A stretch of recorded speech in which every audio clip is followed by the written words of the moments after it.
Hi hello నమస్తే, నేను మీ వాసుదేవన్.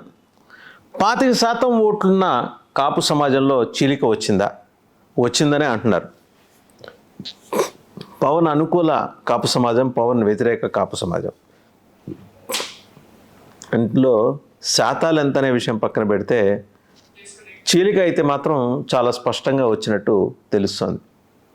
హరిరామ జోగయ్య గారిని విమర్శిస్తూ, ఎద్దేవా చేస్తూ, హెక్కిలు చేస్తూ తెలుగుదేశం సోషల్ మీడియాలో వస్తున్న పోస్టులను చూసి కూడా జనసైన్యం ఎందుకు వాటిని ఖండించడం లేదు, వాటి మీద మాట్లాడటం లేదు అనే ప్రశ్నలు ఉత్పన్నమవుతున్నాయి. అయితే జనసేనకున్న రీజనింగ్ జనసేనకు ఉంది.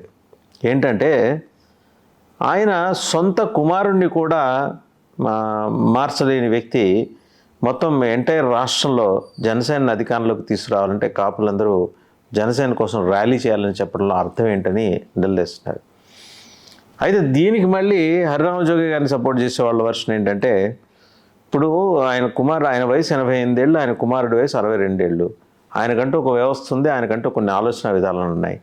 ఆ ఆలోచన విధానాలు ఉన్నప్పుడు ఆయన తన అభిప్రాయం పట్టుకొని అక్కడ నచ్చలేదు కాబట్టి, ఏది ఆయన పిఎస్సి మెంబర్గా ఉండి ఆయన అక్కడ ఏం చేయలేకపోయారు కాబట్టి దాంతో విభేదాలు వచ్చి బయటకు వచ్చి వైసీపీలో జాయిన్ అయ్యారు. పోనీ ఆయన ఏమన్నా టికెట్ అడిగారా, టికెట్ అడిగి కంటెస్ట్ చేస్తున్నారా అంటే ఆయనకు అంత స్తోమత లేదని కూడా ఆయన చెప్పేస్తున్నారు. ఎవరు? హరిరామ జోగయ్య గారి కుమారుడు చేగొండి సూర్యప్రకాష్ గారు. సరే, ఇంతకీ ఇప్పుడు చేగొండి సూర్యప్రకాష్, చేగొండి హరిరామ జోగయ్య గారు, లేకపోతే ముద్రగడ పద్మనాభం వీళ్ళే కాదు కదా కాపు సమాజానికి కరదీపికలు. సో రకరకాల ప్రశ్నల నేపథ్యంలో, వాతావరణంలో వచ్చిన మార్పుల నేపథ్యంలో జనసేన వెంబడే ర్యాలీ అవ్వాలని చెప్పేసి దాదాపు 15% కాపులు ఉన్న 25%లో 25లో 15 నాట్ అంటే 25లో 15%, అందులో 15% అని కాదు. 25 అంటే ఒక 15% మంది పవన్ కళ్యాణ్ వెంట, 10% మంది కాపులు వాళ్ళ ఇష్టం. వాళ్ళు టీడీపీ వెంబడి ఉంటారా, వైసీపీ వెంబడి ఉంటారా, లేకపోతే అసలు న్యూట్రల్గా ఉంటారా, లేకపోతే నోటాకి వేస్తారా. సో 15% ఇవాళ మొత్తానికి ఏంటంటే పవన్ కళ్యాణ్కి సపోర్ట్ చేయాలని చెప్పి రాష్ట్ర వ్యాప్తంగా నిర్ణయించుకుంది. అంటే అంతా గంపగుత్తగా ఒకే చోట 15% ఉంటారుగా, స్కాటర్ అయి ఉంటారుగా వివిధ జిల్లాల్లో. ఇప్పుడు గుంటూరు, కృష్ణా జిల్లాలు ఉన్నాయి, విడిపోయారు. గోదావరి జిల్లాలు ఉన్నాయి, విడిపోయారు, చాలా స్ట్రాంగ్గా విడిపోయారు. ఇప్పుడు ఆయన ఇది జగ్గంపేట నుంచి కంటెస్ట్ చేద్దాం అనుకున్న పాతంశెట్టి గారు, ఆయనైతే కార్యకర్తలతో సమావేశాలు పెట్టుకున్నారు. తెలుగుదేశంతో వెళ్ళేది లేదు, రూల్డ్ అవుట్. వైసీపీతో వెళ్ళేది రూల్డ్ అవుట్ లేదు. మొత్తం దుకాణం సర్దేసి ఇంట్లో ఇంకో 5 ఏళ్ళు భజన చేసుకుందాం, రూల్డ్ అవుట్. మరి ఏం చేయాలి? రెబల్గా కంటెస్ట్ చేయాలి. పితాని బాలకృష్ణ ముమ్మడివరం కానీ ఇంకొక నేర్చుకుని రెబల్గా కంటెస్ట్ చేయాలి. విడివాడ రామచంద్రరావు గారు, ఆయన రెబల్గా కంటెస్ట్ చేస్తారా, మరి తెలుగుదేశానికి సపోర్ట్ చేస్తారా, ఇంకా తెలియదు. మొత్తానికి అసంతృప్తి. తణుకు, తాడేపల్లిగూడెం చూస్తే మనకు అర్థమవుతున్న విషయం ఇందాక మాట్లాడుకున్నాం. ఇవి కేవలం ఉదాహరణకి చెప్తున్నారు నియోజకవర్గాలు. ఇలాగే ఆయన నమ్ముకొని 10 ఏళ్ళుగా రాజకీయం చేస్తున్న వాళ్ళందరి పరిస్థితి ఏంటంటే ప్రస్తుతానికి జీబటాగా బంబం. అంటే ఇప్పటికి ఇంతే, ఇంకో 5 ఏళ్ళలాగా చూసుకుందాం, అప్పటికి పవన్ కళ్యాణ్ గారు స్థిరంగా ఖచ్చితంగా తాను ముఖ్యమంత్రి అవ్వాలని కోరుకుని వ్యవహారం ఉంటే తప్పించి అప్పుడు కూడా తమకు రాజకీయ భవిష్యత్తు ఉండదని. కానీ ఒక astonishing observation among the political corridors of Delhi ఏంటంటే, రాజకీయ పార్టీ పెట్టి 10 ఏళ్ల పాటు తన వెంబడే అమేయమైన ప్రజాకర్షణని కూడగట్టుకున్న పవన్ కళ్యాణ్ లాంటి వాడు భవిష్యత్తులో దక్షిణాది రాష్ట్రాలు అయితే ఉద్భవించే అవకాశం లేదు. ఇది ఈయన సస్టైన్ చేసుకోగలిగితే 2029కి ఈయన ముఖ్యమంత్రి అని. అంటే 24కి ఈయన ముఖ్యమంత్రి కాడు అని చెప్పేసి ఆ నేషనల్ మీడియాని ఇన్ఫ్లుయెన్స్ చేసింది ఎవరంటే తెలుగుదేశం. న్యాచురల్. అంటే తెలుగుదేశం దగ్గర ఉన్న ఒక గొప్ప నైపుణ్యం ఏంటంటే వాళ్ళకు నాలెడ్జ్ సెంటర్ ఉంది. ఒక 1500 నుంచి 2000 మంది కరుడుగట్టిన తెలుగుదేశం సైన్యం అందులో పనిచేస్తుంటారు. వాళ్ళకి అద్భుతమైన భాషా పటిమ ఉంటుంది, ప్రజెంటేషన్ స్కిల్స్ ఉంటాయి. ఆ 15 మందిలో సగం మంది సినిమా రైటర్స్కి గోస్ట్ రైటర్స్గా పనిచేస్తుంటారు అని మనకు తెలిసిన సమాచారం. నిజం కాదు నాకు తెలియదు. ఎందుకంటే గోస్ట్ రైటర్స్ దగ్గర పవర్ఫుల్ ప్యాక్డ్ డైలాగ్స్ వస్తుంటాయి.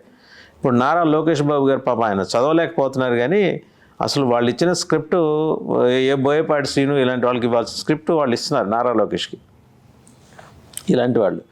సో ఒక కథనాన్ని అద్భుతంగా తమకు అనుకూలంగా ఒక 1500 నుంచి 2000 వెబ్సైట్లో ఎఫ్బీ పేజెస్లో రాయించగల నేర్పరితనం, రాసే నేర్పరితనం, దక్షత వాళ్ళకు ఉన్నాయి.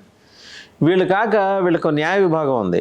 ఒక 3000 నుంచి 4000 మంది లాయర్లు పనిచేస్తుంటారు 24/7. గవర్నమెంట్లో జీవో వచ్చిందనుకోండి, ఆ జీవో ఇంకా ఆరకముందు వీళ్ళకి వచ్చేస్తుంది.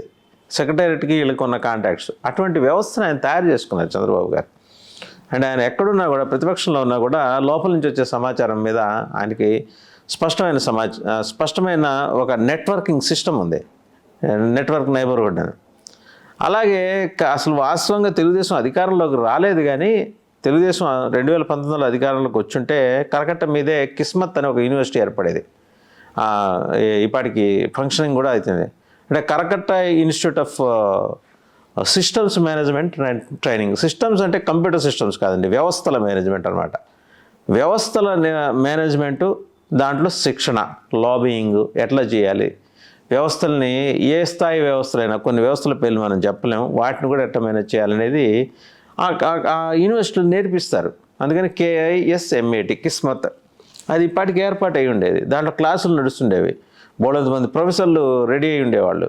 ఇప్పుడు అధికారంలోకి రాగానే రేపు పొద్దున ఎలాగో తెలుగుదేశం జనసేన కూటమి అధికారంలోకి వస్తుందని వాళ్ళందరూ నమ్ముతున్నారు, జనాలను కూడా నమ్మింపజేస్తున్నారు. కాబట్టి అధికారంలోగానే ఫస్ట్ ఏర్పడేది ఏంటంటే కరగట్లో చంద్రబాబు నాయుడు గారి నివాసానికి దగ్గరలో కిస్మత్ అనే యూనివర్సిటీని ఏర్పాటు చేయడం. సరే, ఆ సంగతి కాసేపు పక్కన పెడదాం. జనసేన దగ్గరికి వెళ్దాం. జనసేనని కాపుల పార్టీ అని ముద్ర వేసింది ఎవరు? ఫస్ట్ ట్యాగ్ చేసింది తెలుగుదేశం. అది నాది అలాంటి పార్టీ కాదు మొర్రో అని చెప్పేసి పాపం ఆయన పవన్ కళ్యాణ్ గారు మొత్తుకుంటున్నా ఆయన కాపు నాయకుడు అని చెప్పేసి చిత్రీకరించడం. అసలు కాపులకి ఈయన దైవంతో సమానం, దైవాంశ సంభూతుడని వార్తలు రాయించడం, అవసరమైనప్పుడు పవన్ కళ్యాణ్కి వ్యతిరేకంగా తెలుగుదేశానికి అనుకూలంగా కథనాలు వార్చి వడ్డించడం. సో ఇన్ని రకాలు చేశారు తెలుగుదేశం అనుకూల మీడియా కానీ సోషల్ మీడియాలో.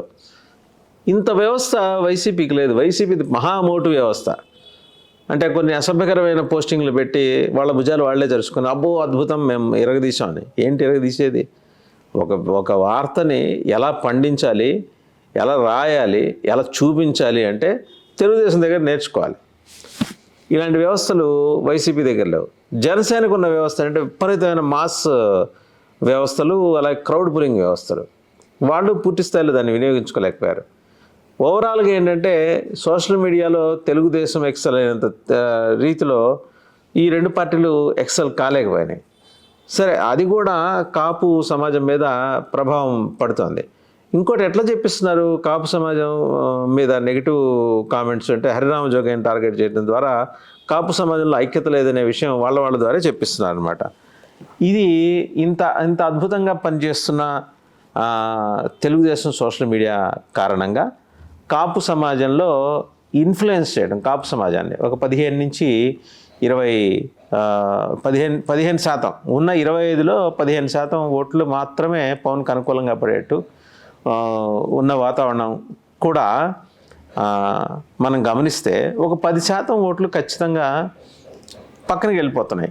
అది ఎటు వెళ్తున్నాయి అనేది. ఇప్పుడు ఆ 10% కూడా జాగ్రత్తగా గ్యాన్నర్ చేసి టోటల్ 25% కాపు ఓట్లని తెలుగుదేశం జనసేన కూటమి వైపు వేయించడానికి తెలుగుదేశం నానా విశ్వ ప్రయత్నాలు చేస్తుంది. ఈ క్రమంలో ఏంటంటే కాపు సమాజాన్ని టార్గెట్ చేస్తూ పెడుతున్న పోస్టులు ఉన్నాయి చూసారా, దానివల్ల తెలుగుదేశానికే నష్టం.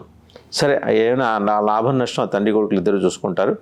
మిగిలిన వ్యవహారాలు నెక్స్ట్ ఎపిసోడ్లో మాట్లాడుకుందాం.